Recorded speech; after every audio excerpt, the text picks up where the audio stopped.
Hey guys, Tara here. Welcome back to another video on BeamNG Drive, this time Race Mania episode number 15. So, quite a few new cars in this video. First of all, it's the one at the front here. It may look like an ordinary Covert with no roof, but this car has absolutely no suspension whatsoever.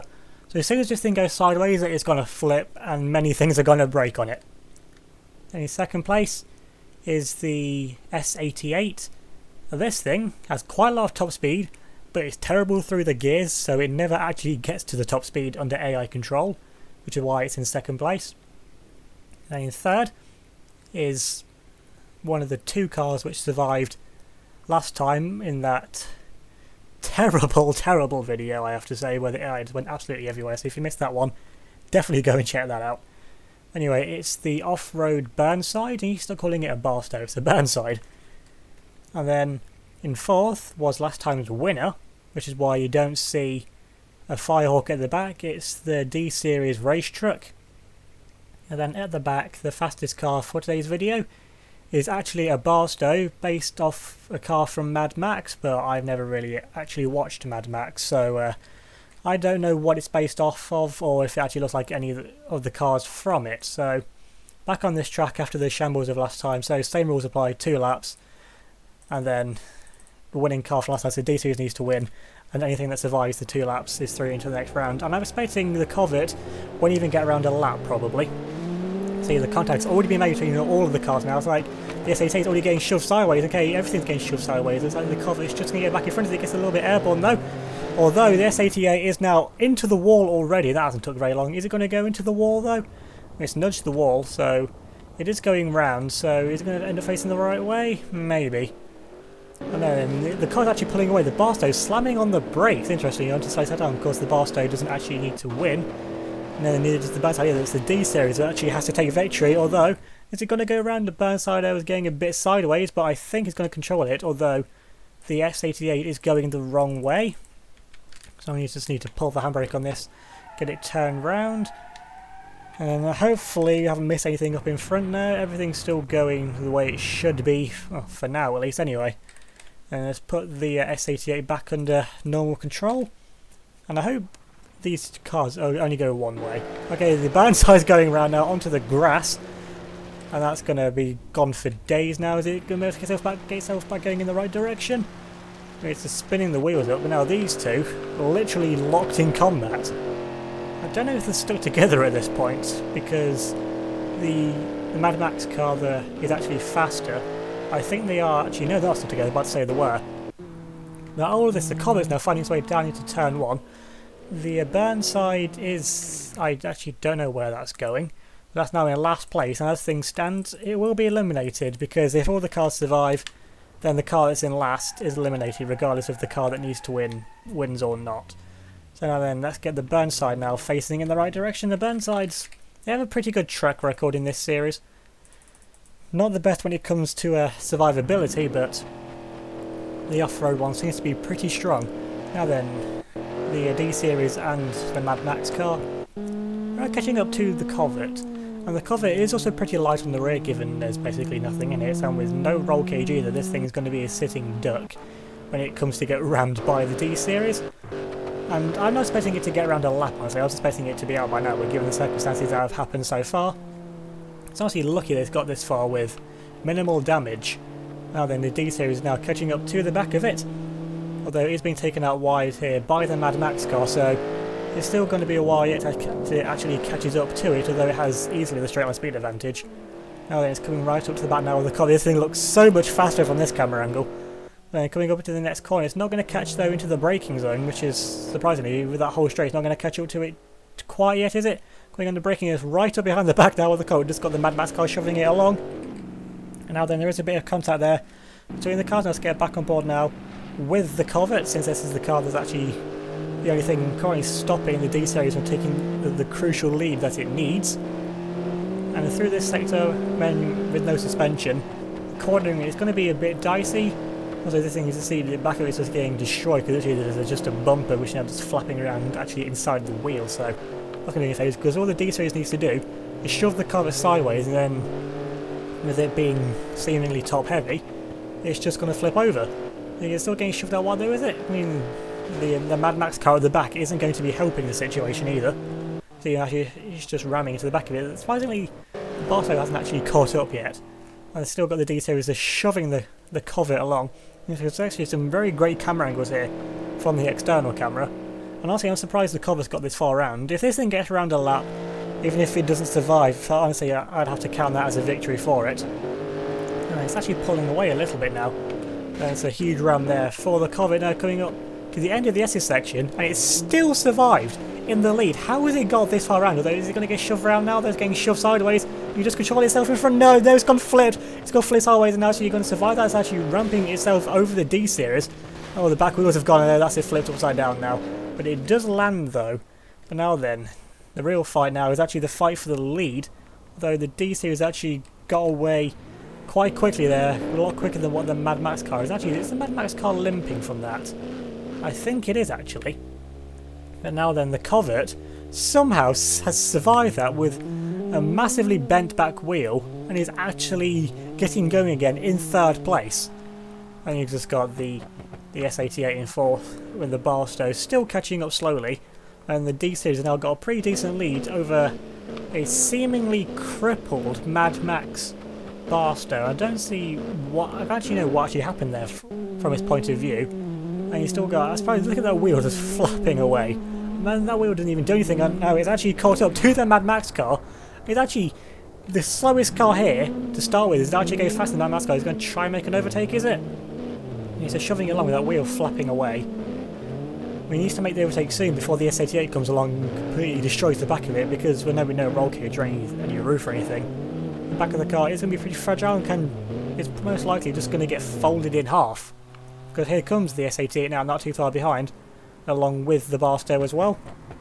Because the D-Series now, if nothing just goes wrong, it's going to go and take its second victory in a row. And coming around the final corner now, of course, with the better steering, the Mad Max car has pulled away a little bit.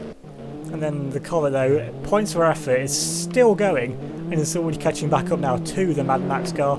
Is it going to give it another ram? Yes, it is going to give it another ram. And there's the S88 just coming right in there and just mutilates the pack of the Covet even more than it already has been. And then the S88, okay, things are not going to go well there. The S88 has been absolutely launched there by the Barstow. Okay, the Covet, things have not gone well here now. The Covet is not going to survive this, surely. Let's get on board here with the S88, which has just been launched now up to the side of the Covet. Honestly, with how slow the Mad Max car is going, it's actually just taking this long to actually come back down to earth. And it's just shoving the Covet along on its roof now. And this was not something I was expecting to honestly ever see in this series now. Two cars mounting each other. I mean, that's to be expected. Good job the S88 is rear-engined, although I don't know if the engines actually survived that or not. I need to separate the two cars now. Get them back down to earth. Now then, the Barstow, right onto the back now of the Mad Max car. And for this, it's obvious a good job the Mad Max car is actually got the engine in the front. Now then, let's get the Covet back on its wheels. Although, honestly, it's not going to survive this. I mean, those two, the front wheels are pointing in opposite directions to each other. Let's get it flipped back over onto its wheels. Okay, the door's gone. Okay, that's flipped back on. Is it going to get back on its wheels? Yes, it is. But now then, what's it doing now? Is it going to get back going in the right direction? I don't know where it's going, honestly. Let's put it back now and disable. Get it facing in the right direction. Honestly, I really want this to make it into the next round.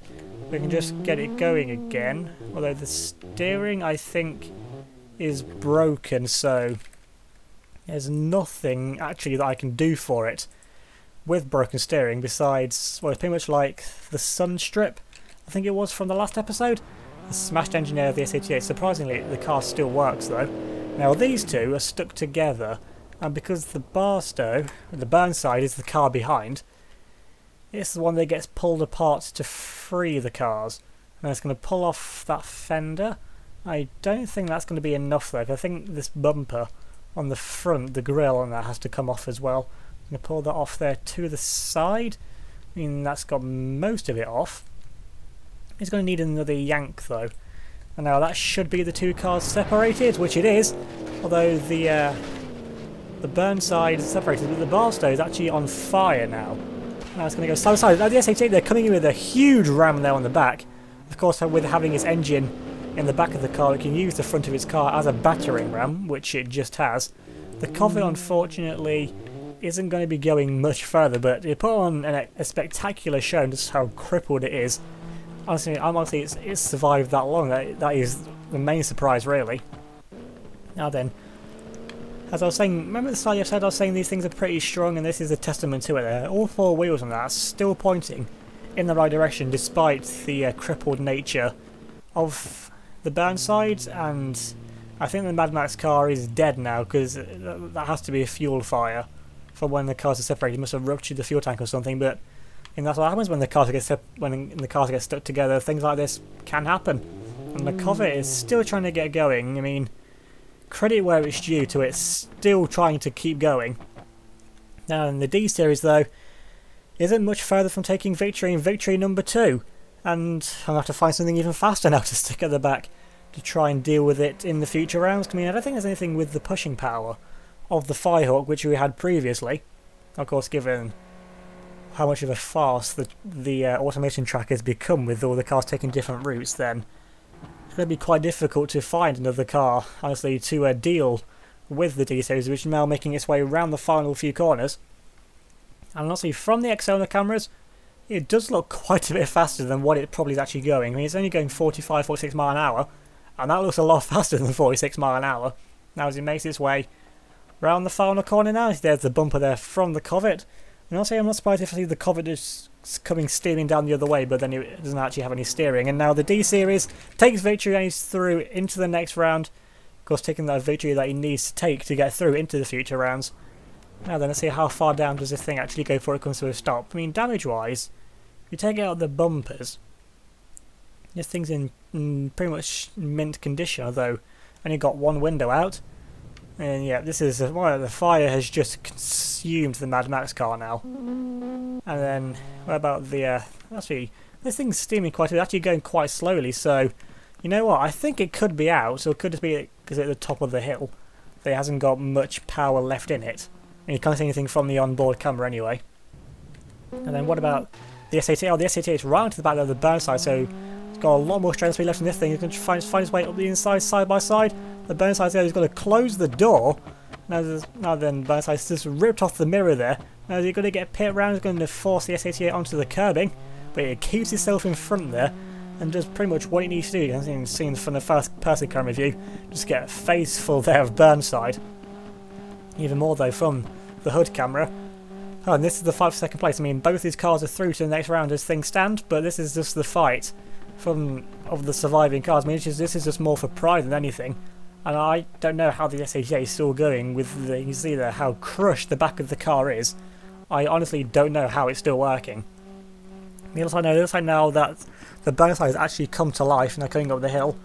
It's going to lose a lot more strength speed down here. I mean, it's going 24 mile an hour. I imagine the S88 is going quite a bit faster than that. And you see, it's going quite a bit faster than that up the hill. It's going to make contact there with the back, but it doesn't look like it actually came to much though. Now see, the front wheels of the S88 are now actually off the ground, but now it's just with the contact. And it's going to find a way inside once again. The Burnside just manages to defend itself. Actually did a great job there of defending to keep itself in front. I mean, with how slow these cars are going, I don't think there's any way the S88 can actually shove the Burnside round. And now, with more strength and speed, it's like the S88 is still the faster of the two cars at the minute, just with the sheer weight that the Burnside has. I don't see any way it's going to get shoved around by, especially at these speeds anyway. Maybe if they're going faster, then yes, I could see it getting shoved around, but how much these cars are limping. I mean, the S88 is barely faster now. And also, I think these two might well just be working together now to actually get through into the next round. Yeah, both coming up now to the final corners, so I don't think there's going to be much more that either of these two cars can do now. Unless the S88 goes for a mighty ram into the final few corners just to upset the Burnside and take the second place. I mean, if they both just keep going for a little bit longer, I mean, the amount of steam coming off these, so I think these might be creating their own sauna with how much these two are actually smoking now. The S88 is going for a look around the outside, going to be side by side now, coming into the penultimate corner. The S88 she backs out of that and now dives up the inside line, but the Burnside just has that covered. I mean, with how wide, and honestly, if you compare this to a normal car like the S88, you don't actually realise how big the Burnsides actually are. So you look at this one, and now then coming up now to the final corner, this might be the slowest fight for a position I think I've actually seen in one of these videos so far. But now then, coming up to the final corner, is it going to be the Burnside? Going to be the S88 that takes second place? So the Burnside's actually been sent round. The S88 has just pulled off a mighty move there around the final corner. And it's going to be the S88, which is actually going to come across the line now in second place. It will just last a little bit more, which it should do. Even if it dies now, it's going to roll up to the finish line anyway. But now then, the S88 coming up to the finish line, and it takes second place. It does the Burnside on the final corner. And this thing honestly shouldn't get anywhere near the D series, because you'll know the Burnside is it going the right way. The Burnside, I don't know what it's doing. Is the Burnside dead? Is the Burnside given up the ghost? I'm not actually. I have to give it a test, because that might not have just been a 5th position. That might have just knocked out the Burnside from the next round. I mean, I'm flooring the throttle, and the Burnside isn't actually going anywhere. It's out. The Burnsides are out. I mean, structurally wise, it's all survived in that. But the engine issues for that mighty whack that he gave to the S88 ultimately is what's proven to be its downfall. And then taking a look at how the two cars that survived actually drive. I mean, you'd expect the D-Series has got minimal damage. I mean, I've seen cars with more damage on the Copar auction websites than what damage has actually been done to this thing. And this thing's perfectly fine and might well be a force to be reckoned with now in future rounds. Unlike the Mad Max car, which has just been consumed by a massive fireball. And the D-Series is actually now going to nudge the Covet. Actually, you see, no, the Covet was here, but you see this thing's out as well. With how the wheels were broken and how the thing was just bent up. And then the S88, that thing, it still actually works, and the exhaust, surprisingly, has actually survived in a position where it would actually look like it should be. So it's all crushed and crippled, but the driver's side window has somehow managed to survive. The thing is quite twitchy on the rear. I imagine given the damage that's actually been sustained to this car, that's not really a surprise. They're going to stop here, actually going to go quite a bit faster. The brakes, I think, have cooked along with various other parts of the car as well. So remember to leave a like if you enjoyed the video, leave a comment down below, subscribe if you're new, and hit that notification bell so you don't miss out on any of my future videos. Remember to check out my Discord server, which is linked down in the description, along with my Facebook, Twitter, Instagram, so definitely go and follow me on all those as well. Thanks for watching, and I'll see you all next time.